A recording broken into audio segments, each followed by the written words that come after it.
Hi hello నమస్తే. నా ఛానల్ని బ్లాక్ అయ్యిద్దేమోనని నాకు అనిపిస్తుంది ఈ ఛానల్. ఎందుకంటే నాకు ఒక ఇంగ్లీష్ ఛానల్ ఒకటి, తెలుగు ఛానల్ 2 ఛానల్స్ పెట్టాను. రీసెంట్గా ఒక 2-3 వీడియోస్ పోస్ట్ చేశాను. ఒకటి వాళ్ళ పర్మిషన్ తీసుకునే పోస్ట్ చేశాను. అది కొద్దిగా గవర్నమెంట్ని క్రిటిసైజ్ చేసినట్టుగా ఒక ప్రశాంత్ భూషణ్ గారిది ఒక వీడియో పోస్ట్ చేశాను. ప్లస్ జయంత్ బండారి గారు ఒక వీడియో పోస్ట్ చేశాను. సో నాకు ఒక మెసేజ్ వచ్చింది, your channel may be blocked, dispute అని చెప్పి నాకు ఒక మెసేజ్ వచ్చింది. సో నేను వాళ్ళకి మెయిల్ పెట్టమన్నారు. నేను మెయిల్ పెడుతున్నాను. కేవలం 2-3 వీడియోలు, అది కూడా దాంట్లో తప్పేం లేనటువంటి వీడియోలు నేను పెట్టాను. అఫ్కోర్స్ గవర్నమెంట్కి వ్యతిరేకంగా అంటే మరి అపోజిషన్లో ఉన్న వాళ్ళు గవర్నమెంట్కి వ్యతిరేకంగా మాట్లాడతారు. అయినా నాకు మెసేజ్ వచ్చింది అని అంటే I doubt my channel target అవుతుందేమో నాకు అనిపిస్తుంది. చూస్తాను 1 or 2 డేస్లో అది ఛానల్ బ్లాక్ అయ్యే అవకాశం ఉంటే మరి ఇంకో వేరే ఆప్షన్ ఏంటి నాకు తెలియదు. నేను ఇంకో ఛానల్ పెట్టాలి. ఇప్పుడు మరి ఛానల్ని బ్లాక్ చేస్తాడా, లేదంటే కేవలం ఒక మోనిటైజేషన్ అట్లాంటివి బ్లాక్ చేస్తాడా అనేది నాకు తెలియదు. వాళ్ళు డిస్ప్యూట్ చేయమన్నారు, మెయిల్ పెట్టమన్నారు, మెయిల్ పెట్టాను. 1 or 2 డేస్లో చేస్తాను. ఎందుకైనా మంచిది. నాకు కొద్దిగా నేను వేరే ఛానల్ పెడితే దాన్ని మీరు సబ్స్క్రైబ్ చేసి ముందుకు తీసుకెళ్ళండి. నేను that's all what I can request. చూడాలంటే their decision, I'm waiting for their decision. But నేనైతే మెయిల్ పెట్టాను వాళ్ళకి. ఒకవేళ ఇంటెన్షనల్గా టార్గెటెడ్ అయితే బ్లాక్ చేసేస్తారు. ఈ ఛానల్ని, ఇంగ్లీష్ ఛానల్ 2 బ్లాక్ చేస్తారు. Then maybe I have to open new channel. Okay, సరే. ఎనివే, కొన్ని న్యూస్ చెప్తున్నాను. నేను మధ్యాహ్నం దీని తర్వాత ఇంకొక వీడియో పెడతాను. అది కొద్దిగా మీరు సర్క్యులేట్ చేసి సబ్స్క్రైబ్ చేయడానికి ట్రై చేయండి. కొత్త ఛానల్ ఏమైనా పెడతా. ఇది నిన్న శశి థరూర్ ఒక పోస్ట్ చేసి అతను కామెంట్ చేశాడు. అదేంటంటే, జవహర్లాల్ నెహ్రూ, ప్రైమ్ మినిస్టర్ ఇందిరాగాంధీ, రాజీవ్ గాంధీ వీళ్ళందరూ కూడా ఫ్యామిలీ నుంచి వచ్చారు. Family politics. The believe that member of political dynasty are quietly suited to lead the oven deeply. అంటే సింపుల్గా అతను ఒక ఆర్టికల్ రాశాడనమాట. ఆర్టికల్లో కుటుంబ పాలన అనే దాని మీద ఒక ఆర్టికల్ రాశాడు. అది కాంట్రవర్సీ అయింది. ఇప్పుడు వీళ్ళేమంటారంటే, కాంగ్రెస్ వాళ్ళు వీళ్ళు మెసేజ్ పెట్టి ఈయనేమంటాడంటే, బికాజ్ వాళ్ళ ఫాదరో లేదా మదరో ఎవరో ప్రైమ్ మినిస్టరో ఎంపీనో అయి ఉంటే దాన్ని బట్టి వాళ్ళ యొక్క కెరీర్ని ఆపుకోవడానికి మనం ఎవరమే అని అన్నట్టు. ఇప్పుడు ఒక ఎంపీ కుమారుడు ఉన్నాడు, తను కూడా మంచి పొలిటీషియన్ అయి ఉండవచ్చు. Because his father is MP, లేదంటే his father is minister, his father is chief minister, దాన్ని బట్టి ఇతని అవకాశాలని కట్ చేసే అంటే రైట్ మనకేముంది అని అన్నారు. నాకు కూడా ఇది కూడా కరెక్ట్ అనిపించింది. ఎందుకంటే దేశం మొత్తం మీద వాళ్ళే ఉన్నారు. ఇప్పుడు అది గాంధీ ఫ్యామిలీ ఒక్కడే మన వారసత్వం చూస్తున్నాం. కానీ ఇప్పుడు లాలూ ప్రసాద్ యాదవ్ కుమారుడు, ఎంకే స్టాలిన్ కుమారుడు లైన్లో ఉన్నాడు. ఇక్కడ చంద్రబాబు నాయుడు గారి కుమారుడు లైన్లో ఉన్నారు. రాజశేఖర రెడ్డి గారు వాళ్ళ అబ్బాయి జగన్మోహన్ రెడ్డి గారు వారసుడు. ఓకే, ఇక ఇప్పుడే నితీష్ కుమార్. మీరు ఎక్కడైనా చూడండి, ఈ పార్టీలు ఇప్పుడు టీఎంసీకి సంబంధించి వాళ్ళ రిలేటివ్ అభిషేక్ బెనర్జీ అని ఎవరు అతను లైన్లో ఉన్నాడు. ఓకే, వీళ్ళందరూ కూడా ఏంటంటే వారసత్వం అన్ని దాంట్లో ఉంది. కంపెనీస్లో ఉంటారు, వాళ్ళ కంపెనీలను హ్యాండ్ ఓవర్ చేస్తారు, పార్టీలను హ్యాండ్ ఓవర్ చేస్తారు. వారసత్వం అనేది I don't think it is that's what ఇతను చెప్పినట్టు ఏంటంటే, because their parents are someone is their relative ఉన్నారని చెప్పి ఇతని కెరీర్ని మనం కట్ చేసేటువంటి రైట్ మనకి లేదు. అతను పాలిటిక్స్ చేత కాకపోతే పర్సనల్గా ఫెయిల్ అవుతాడు. టెండూల్కర్ కుమారుడు క్రికెటరే, బట్ అతను పర్సనల్గా ఫెయిల్ అయ్యాడు. వారసత్వం అన్ని చోట్ల పనికిరాదు, టాలెంట్ లేకపోతే. అది ఇప్పుడు వీళ్ళందరూ కూడా కరెక్టే. నిన్న ఇతను శశి థరూర్ చేసినటువంటి కామెంట్కి మీద వచ్చిన చర్చ అనమాట అది. ఇది OD deaths in India every week. NCRB drugs over dose తీసుకొని వారానికి 12 మంది చనిపోతున్నారు. అంటే రోజుకి ఇద్దరానికి అప్రాక్సిమేట్గా రోజుకి ఇద్దరు చచ్చిపోతున్నారంటే ఓవర్ డోస్తో ఇండియాలో డ్రగ్స్ తీసుకొని. ఈ డ్రగ్స్ ఎట్లా వస్తున్నాయి? ఇప్పుడు ఆఫ్రికా నుంచి డ్రగ్స్ ఇండియాలోకి ఎలా వస్తున్నాయి? ఎవరు తీసుకొస్తున్నారు? ఎవరి వల్ల వస్తుంది? ఓకే, దీనికి రెస్పాన్సిబిలిటీ ఎవరు? బోర్డర్ సెక్యూరిటీ ఎవరు? పోర్ట్లు ఎవరి చేతిలో ఉన్నాయి? రైట్, గవర్నమెంట్ ఎవరి చేతిలో ఉంది? రెస్ట్రిక్ట్ చేయాల్సింది ఎవరు? ఇలా రోజుకి ఇద్దరు ఓవర్ డోస్ డ్రగ్స్ తీసుకొని చనిపోతున్నారు, దాని రెస్పాన్సిబిలిటీ ఎవరు?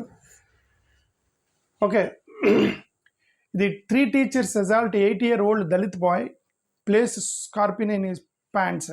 ఒక దళిత్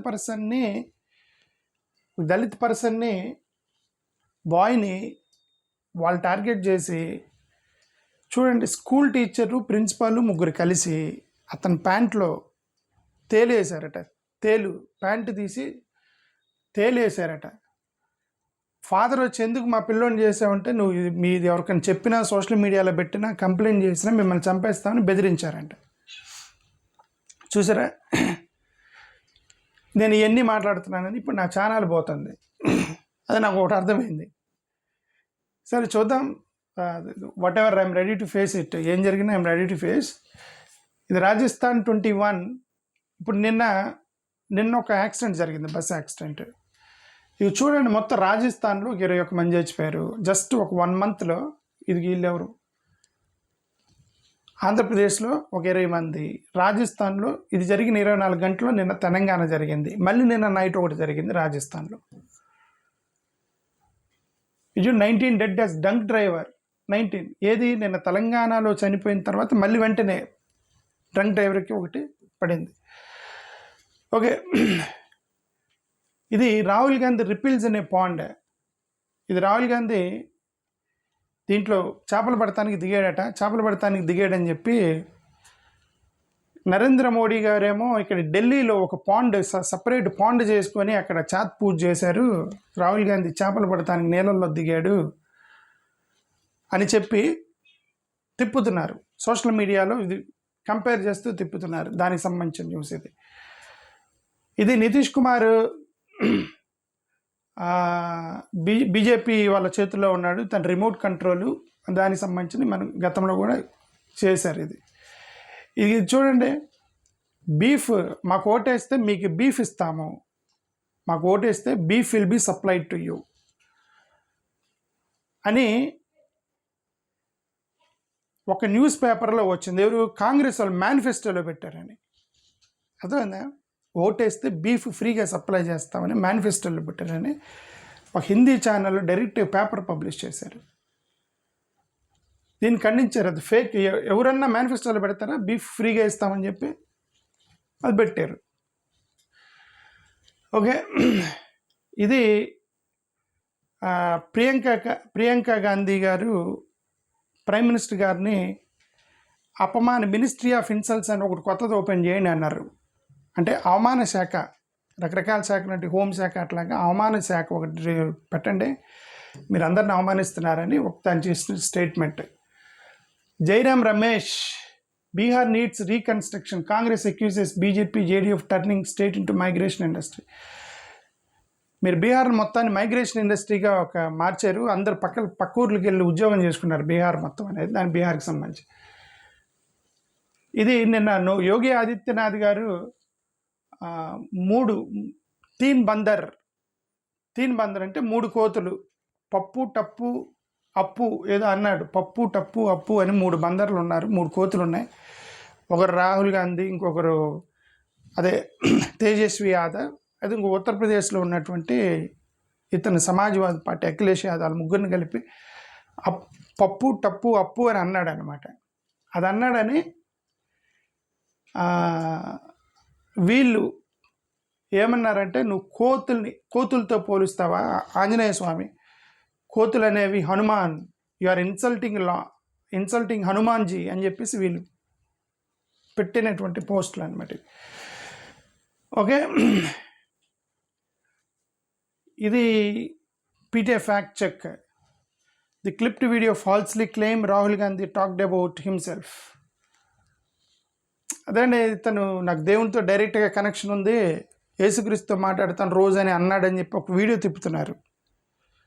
అది ఫ్యాక్ట్ చెక్ వాళ్ళు అది ఫేక్ అని చెప్పి అది గతంలో కూడా చెప్పింది ప్రీవియస్ వీడియోలో.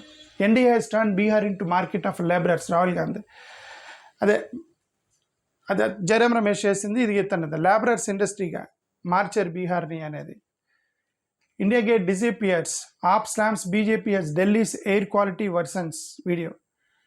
India gate disappears, AAP slams BJP as Delhi's air quality worsens. ఇక్కడ చూడండి, ఇండియా గేట్ కనబడి కూడా కాని ఇక్కడ కనబడింది మీకు ఎక్కడన్నా ఫుల్గా ఎయిర్ పొల్యూషన్ అయిపోయి ఇది ఈ పోల్స్ కనబడుతుంది. అసలు ఇండియా గేట్ కనబడుతుంది, ఇది ఇక్కడ ఉంది, ఇక్కడ ఆడో ఉంది ఇండియా గేట్, మొత్తం మూసుకుపోయింది అనమాట. ఇండియా గేట్ని మాయం చేశారు మీ పొల్యూషన్తో అనేది దానికి సంబంధించి. Congress versus Kharge ban RSS call ignites fears political fire storm. Political war of words between the Congress and Rashtriya Swayam Sevak Sangh has escalated with Congress President Mallikarjun Kharge demanding ban on the Sangh. A call dismissed by RSS General Secretary. అదే దాని గురించి జరుగుతూ ఉంది. Okay, ఇది RSS ban చేయాలనేది ఆ యొక్క confusion అనేది కాంట్రవర్సీ పోతూ ఉంది. ఓకే, దానికి సంబంధించి ఇది national film awards are compromised. Prakash Raj నిన్న కేరళలో కొన్ని ఫిలిం అవార్డ్స్ వచ్చాయి, ఆ ఫిలిం అవార్డ్స్ని కాంప్రమైజ్ చేశారు. అంటే అక్కడ చీటింగ్ జరిగింది అని ప్రకాష్ రాజ్ ఎలిగేషన్ చేశాడు. ఆ అవార్డ్స్ మొత్తం కూడా మహారాష్ట్ర రిజర్వ్స్ 70% జాబ్స్ అండ్ చూడండి, మహారాష్ట్రలో 70% జాబ్స్ లోకలర్స్కి ఇచ్చారు. ఓకే, ఇది పప్పు పాలిటిక్స్ ఇంటెన్సిఫైడ్ ఇన్ మహారాష్ట్ర. ఇది బీజేపీ వీళ్ళు ఉద్ధవ్ ఠాక్రే బీజేపీకి మధ్య జరుగుతుంది. ఇది ఏంటంటే మన రీసెంట్గా అభిషేక్ బెనర్జీ ఒక ప్రజెంటేషన్ ఇచ్చాడు ఓట్ థెఫ్ట్కి సంబంధించి.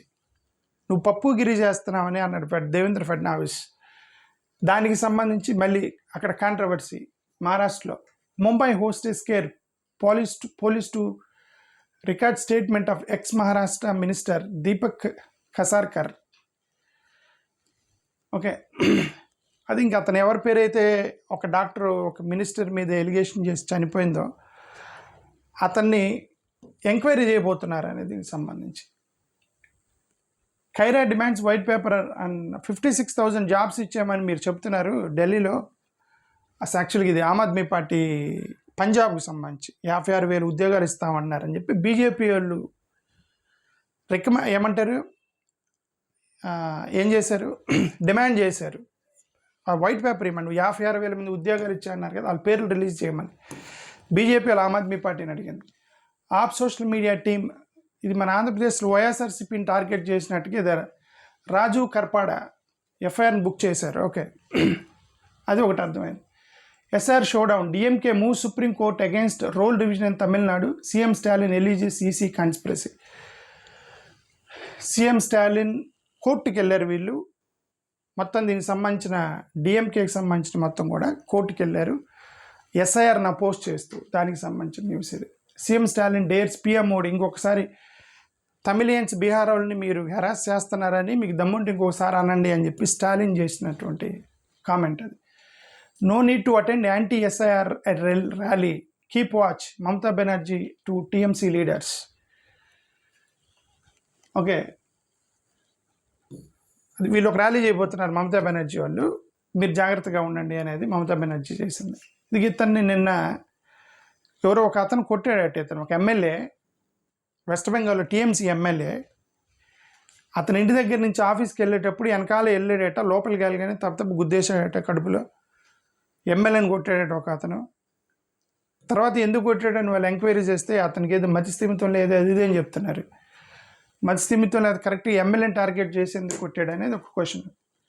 గౌరవ్ గొగోయ్ అనేది 100% పాక్ ఏజెంట్ అని Himanta claimed, gets dare from Congress MP.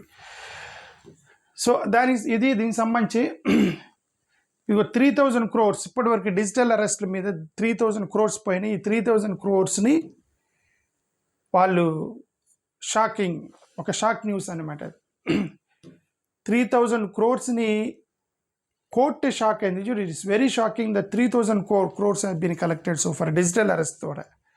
ఎవడో ఫోన్ చేసి మీరు సీరియస్గా యాక్షన్ తీసుకోండి, దాన్ని ఏం చేస్తున్నారు పోలీసులు అని కోర్టు చాలా సీరియస్గా చేసిన గవర్నమెంట్. ఇదిగో ఎగ్జామ్ ఆప్టోమెట్రిక్ ఎగ్జామ్లో కరప్షన్ జరిగిందని చెప్పేసి యూత్ కాంగ్రెస్ వాళ్ళు చేసినటువంటి ఒక ఇలిగేషన్. పాకిస్తాన్ న్యూక్లియర్ కండక్ట్ చేసింది, అందుకని మేము కూడా చేస్తున్నాం. డొనాల్డ్ ట్రంప్ రీసెంట్గా మేము ఒక న్యూక్లియర్ టెస్ట్ చేస్తున్నాం అన్నాడు. ఎందుకు చేస్తున్నారనంటే అతను అన్నాడు పాకిస్తాన్ న్యూక్లియర్ టెస్ట్ చేసింది అని. ఓకే, పాకిస్తాను కొన్ని దేశాలు రాశాడు అక్కడ, పాకిస్తాను, రష్యా, చైనా ఇట్లాంటి వాళ్ళందరూ న్యూక్లియర్ టెస్ట్ చేస్తున్నారు, మేము ఎందుకు చేయకూడదు అని చెప్పి మేము చేస్తున్నామని అన్నాడు. దాంట్లో ఇండియా లేదు, ఇండియా చేయట్లేదు, ఇండియా మీద ఏం ఎలిగేషన్ చేయాలి, అతను పాకిస్తాన్ మీద చేశాడు ట్రంప్. సో దీనికి సంబంధించిన ఈరోజు న్యూస్ బహుశా మేబీ నాకు ఈవినింగ్లో ఒక క్లారిటీ వస్తుంది, ఒకవేళ ఈ ఛానల్ ఉండిద్దా పోయిద్దా అనేది. థ్యాంక్ యూ, నమస్కారం. Anyway, nothing to worry. YouTube channel పెట్టడానికి 10 నిమిషాలు పట్టింది. ఓకే, ఆడియన్స్ మీరు హెల్ప్ చేస్తే the new channel will come, no issue. Thank you, నమస్కారం.